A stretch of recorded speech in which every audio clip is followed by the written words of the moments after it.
লক্ষ্মীপুরে শুরু হয়েছে ৩ দিনের পিঠা উৎসব। সকালে এর উদ্বোধন করেন জেলা প্রশাসক রাজীব কুমার সরকার। জেলা প্রশাসক কার্যালয়ের সামনেই মেলায় অর্ধশত স্টল বসিয়েছেন শিক্ষার্থী সহ এলাকাবাসী। জিরা পিঠা, ভাপা, নকশি, চিতই, পাটিসাপটা, জামাই বরণ সহ ৩ শতাধিক পিঠা রয়েছে উৎসবে। আয়োজন ঘিরে দূর দূরান্ত থেকে ভিড় করেছেন নানা বয়সী মানুষ। গ্রাম বাংলার ঐতিহ্য ধরে রাখতে এই আয়োজন। উৎসব চলবে আগামী বৃহস্পতিবার পর্যন্ত। এই পিঠা উৎসবে বিভিন্ন প্রতিষ্ঠান যেমন প্রাথমিক শিক্ষা পরিবার, যুব উন্নয়ন অধিদপ্তর বিভিন্ন প্রতিষ্ঠান থেকে স্টল নিয়ে এসেছে। প্রচুর সাড়া পাওয়া যাচ্ছে। এরই মধ্যে সকাল সকাল অনেকেই উপস্থিত হয়েছেন। সর্বস্তরের জনগণ আসছে। ধরেন সরকারি অফিসগুলোতে আমরা আসছি, তার বাইরে দেখলাম যে অনেক বাইরের দর্শনার্থী আছে আমাদের এখানে। আমাদের এই উৎসবে সরকারি বেসরকারি বিভিন্ন সংস্থা তাদের পিঠা সামগ্রী নিয়ে উপস্থিত হয়েছে। সবচেয়ে বড় কথা, আমাদের ইতিহাস, ঐতিহ্য, সংস্কৃতির একটি অন্যতম দিক হচ্ছে চিরায়ত পিঠা উৎসব। এ নিয়ে আলোচনাতে লক্ষ্মীপুর থেকে যুক্ত হচ্ছেন সহকর্মী আব্বাস হোসেন। আব্বাস, ৩ দিনের এই পিঠা উৎসবে দর্শনার্থীদের সমাগম কেমন দেখছেন?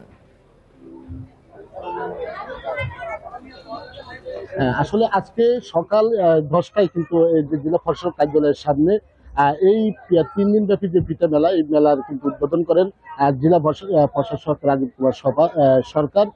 তিনি যেটি বলেছেন, এসো দিন বদলায় পৃথিবী বদলায়, তরুণের যে উৎসব, এই উৎসবকে কেন্দ্র করে মূলত আজকের এই যে পিঠা উৎসব এটি তারা শুরু করেছেন। আমরা এখানে দেখছি অর্ধ শতাধিক স্টলে প্রায় 3 শতাধিক যে গ্রামীণ যে পিঠা সেটি পসরা বসানো হয়েছে এবং এখানে যারা এই স্টল দিয়েছেন, এখানে বেশিরভাগ আমরা দেখেছি বিভিন্ন সরকারি কর্মকর্তা রয়েছেন, বেসরকারি বিভিন্ন যে অফিসের যে কর্মকর্তারা রয়েছেন, পাশাপাশি বিভিন্ন স্কুল এবং শিক্ষার্থীরা এই যে মেলায় অংশ নিয়েছেন। অর্থাৎ এটি আগামী বৃহস্পতিবার এই মেলার যে কার্যক্রম সেটি চলবে।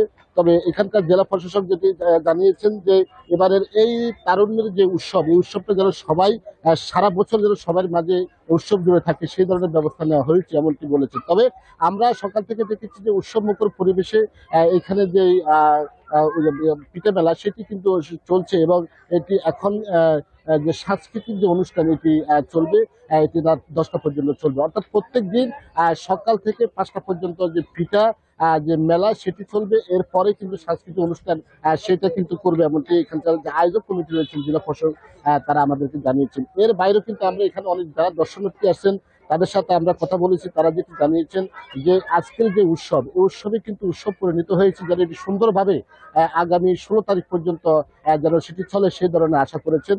এবং আমরা কিন্তু এখানে অনেকের সাথে কথা বলছি, কিন্তু অনেকে কিন্তু উৎসবমুখর পরিবেশের যে আজকের যে মেলা সেটি তারা শেষ করছেন এবং আগামীকাল সকাল থেকে আবার পিঠার যে উৎসব সেটি শুরু হবে।